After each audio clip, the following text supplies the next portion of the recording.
Love letters. Love letters to Kellie. Dear Kellie, you are the love expert. I am. I'm writing you about my wife, Jason writes. Her grandfather played the role of dad while raising her, and he recently passed away from COPD. My wife would like to get a tattoo to remember him by, which I think is great, but I do not like the design, and I actually don't agree with the location she would like to get it. She wants it somewhere on her forearm or other part of her arm where people can always see it. But she is job hunting right now, and I don't think that's going to put on the best impression to any potential employers. As bad as it sounds, I would really prefer her not to look at the And as bad as it sounds, I would really prefer not to look at the tattoo every day. So how do I address this to my wife without upsetting her? Thanks. Well, what you could do in a very loving way is say, this is such a big commitment that you're getting, this tattoo. Mm-hmm. Why don't you get like a semi-permanent, like a henna or something, wear it around, see how you really feel about it before you make that permanent decision. Because once you do it, it's there. Yeah. And, I went on a whim with my friend John to get these matching martini tattoos. Now, sometimes looking, I'm like, why the heck did I do that? I was like, what was I thinking? But it's like, it's fine. But, I can hide, it's a little thing on the wrist. I can hide it. Most people don't see it. But I don't know. The society is becoming so much more accepting of tattoos now. Yeah. The only way to really shock anybody is to get one on your face now. That's what it seems like. But that's what I would suggest. Just, honey, don't kill her dream. She's going to get mad and defensive. But say, it is such a big decision. Why not get a henna tattoo for a while so you can get a feel for it, see how you like it? Because even not a henna, because I think they have to paint it on with a henna, but they have the tattoo shops can do the stencils for you, and I think some of them can do the ones that last like 2 weeks. Yeah, and then you just put look that into on. those options so you can really get a feel for it before you make that permanent decision. Great idea. Love letters. Love letters to Kellie. Oh, crap, I forgot to send him a text. Dear Kellie, you're the love expert. I am. My husband and I have been married for 5 years, and we do a pretty good job communicating. And we do a pretty good job with the laundry, if you know what I'm saying. Yes, we do. But, funny you say that, JC. But he's always passing gas. Oh, toot. Oh, so he's a dude. I wish this was a joke, but it's causing serious issues in our relationship.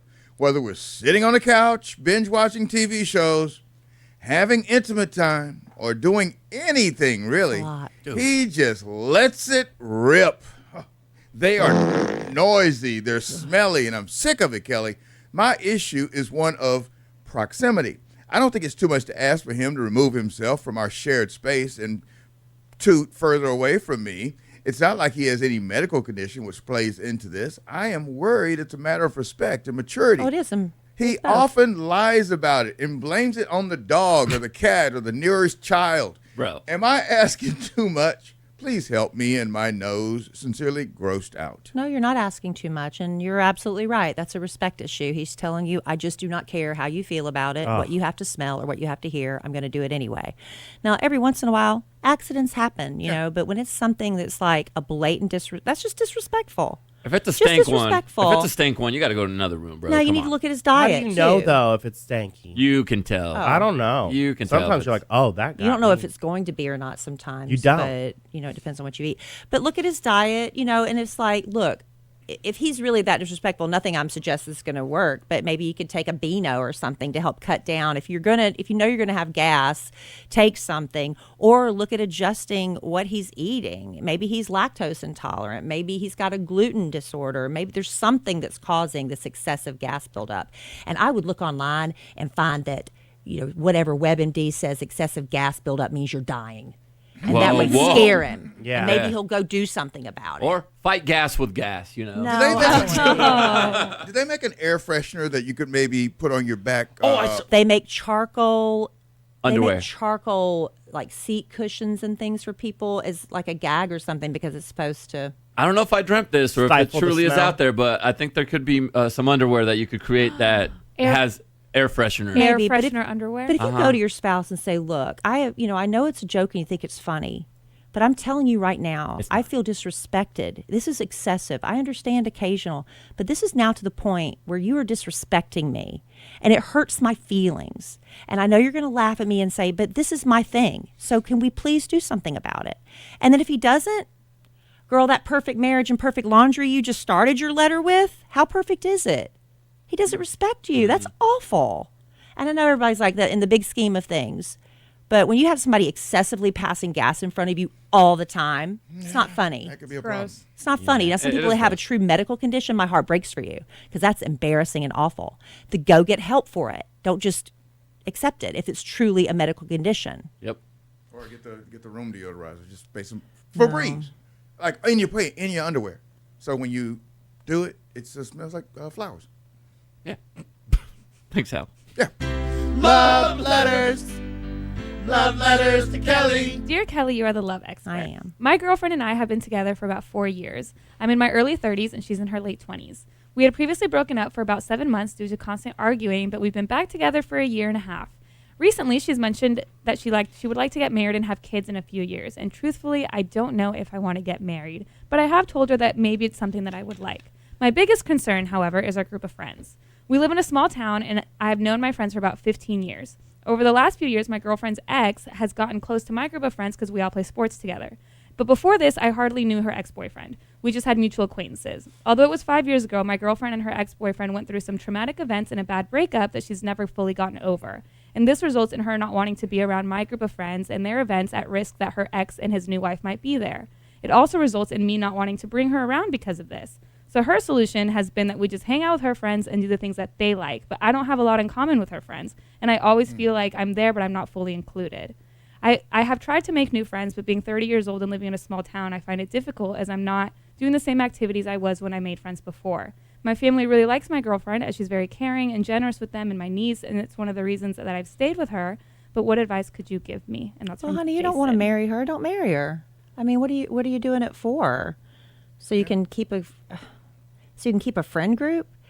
Unless you want to go running down the aisle with somebody, you're so excited you can't wait to start a life and build a relationship. There are a lot of nice girls out there who'll be really sweet to your niece. Oh, yeah.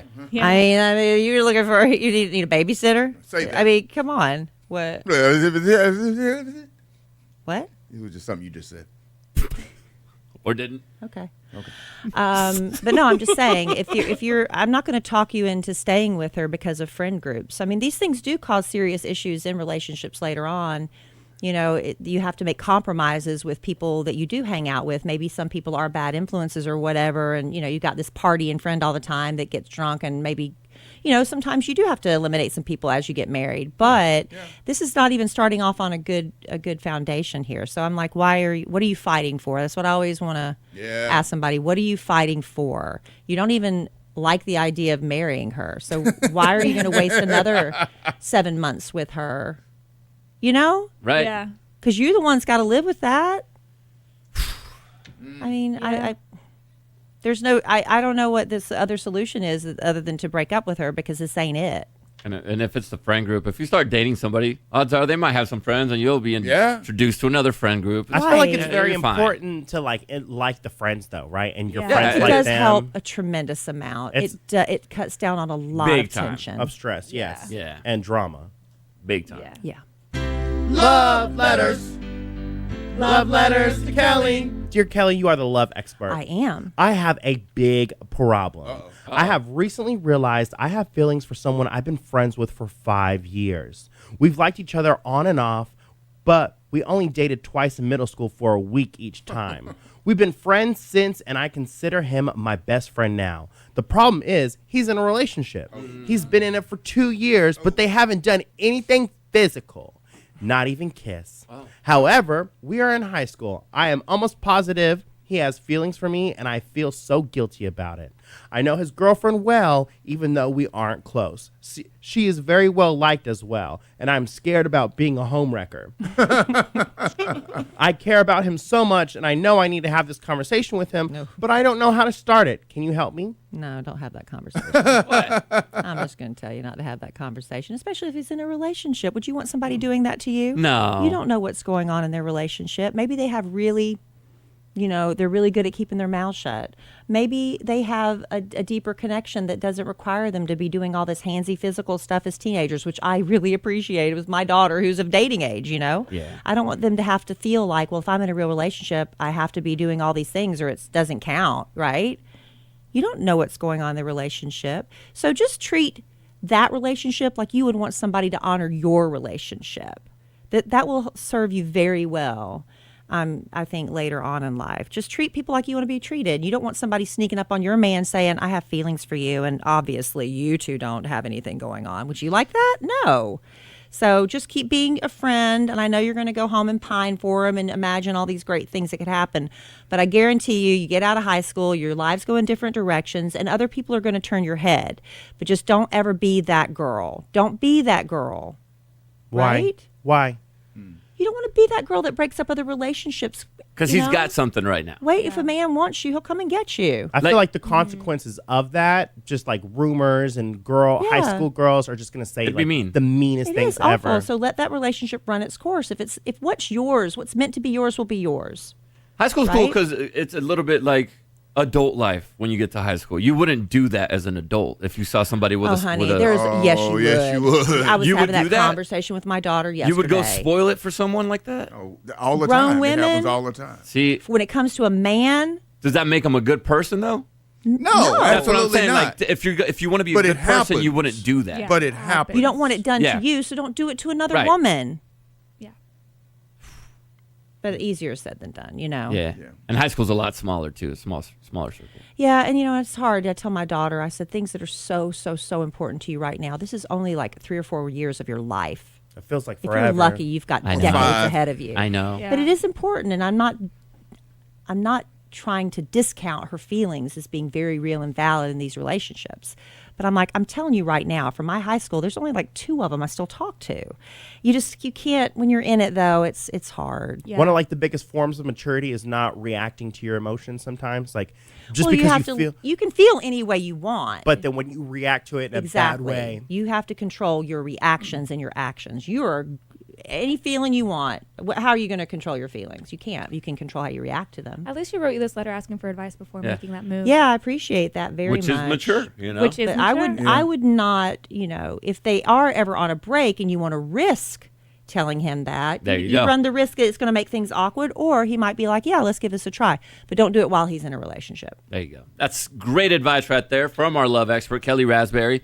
There's a podcast dropping this morning as well. The Love Letters to Kellie podcast with Robert Ehrman, a.k.a. White Cheddar, who does that with her as well. You can write her at loveletterstokelly.com.